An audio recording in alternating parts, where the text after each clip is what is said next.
The word triad comes from an ancient Greek word tria that means three. So we're speaking about three tones that sound nice together. Obviously, not every three tones would make a harmony, not these three. Western music uses chords that are built on thirds, and triad consists of three tones a third apart, like this one, for instance. Each tone of a triad chord has a specific name. The root, the tone on which the triad is built, the third, the tone a third apart above the root, and the fifth, the tone a fifth apart above the root.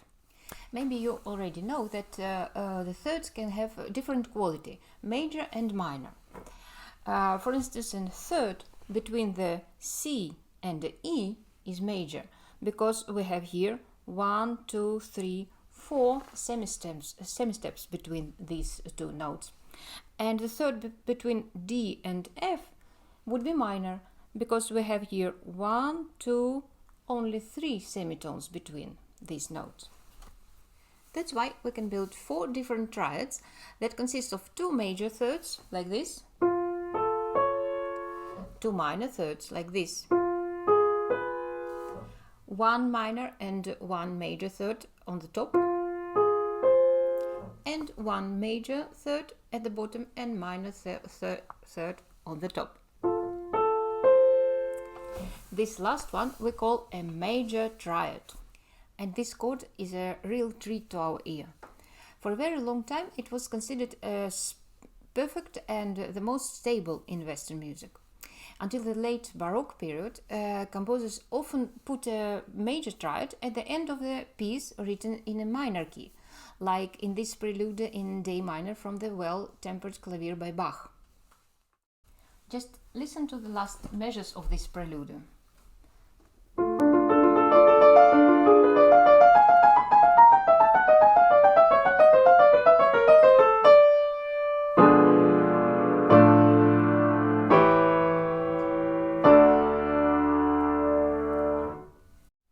And Bach didn't give us this chord, this last chord, at the end to give us a happy end feeling. Major triad was simply considered to be more stable. It has its reason, and it has to do with the nature of sound. As a matter of fact, if I play the root C of the C major triad, we hear not only this tone, but also much more softly its overtones, harmonics. The first 5 harmonics of the C are the following: C, the G, the C, E, and the G. So the third and the fifth of the C major triad are already present in the root as harmonics. To convince you, I'd like to do the following experiment. I'll press silently a G key. This way I make the string free to vibrate, and then I'll play the C. After a while, we'll clearly hear the G without playing it, because the C made the string vibrate as its overtone. Did you hear it?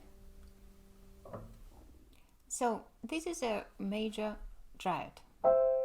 It sounds warm and friendly as a sunny summer morning in this piece by Prokofiev.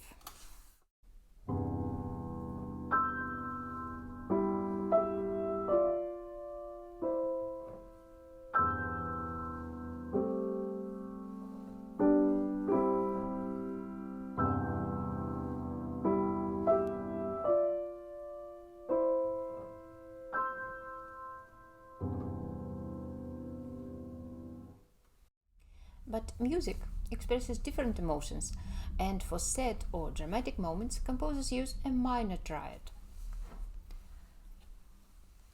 And for minor triad, we must lower this third, and then we have it, the minor triad.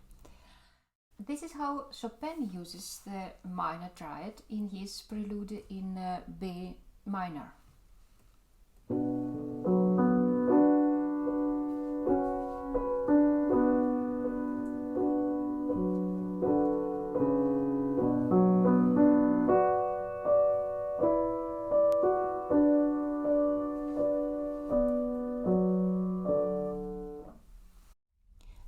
we said, for a minor triad we have lowered our third. A small change in the position of the third makes a huge difference in the sound of the chord.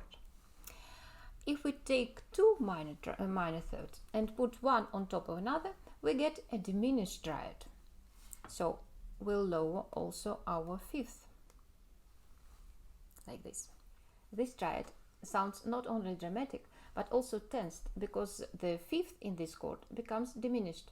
Therefore it sounds also tenuous, demands to resolve in a stable chord. Like in the finale of the 7th Piano Sonate by Beethoven, for example.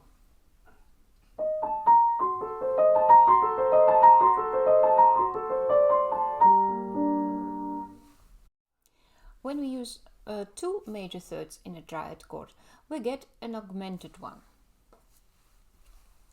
So I have here the major third and above also. This triad sounds mysterious, enchanted. These qualities of the chord and Debussy uses in his Danseuses de Dephes.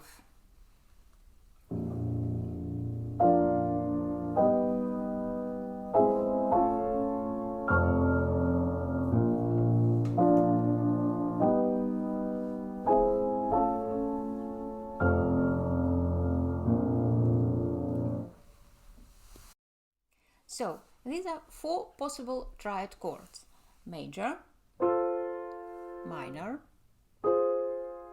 diminished, and augmented. Shall we try to recognize them by ear?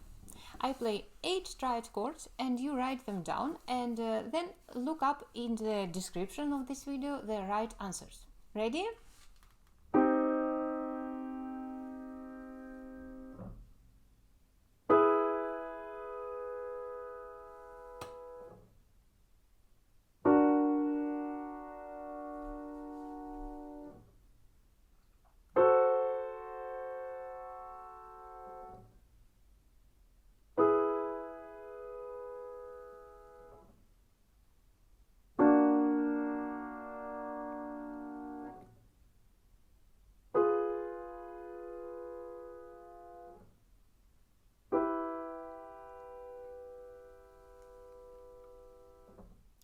I hope you've got all the right answers.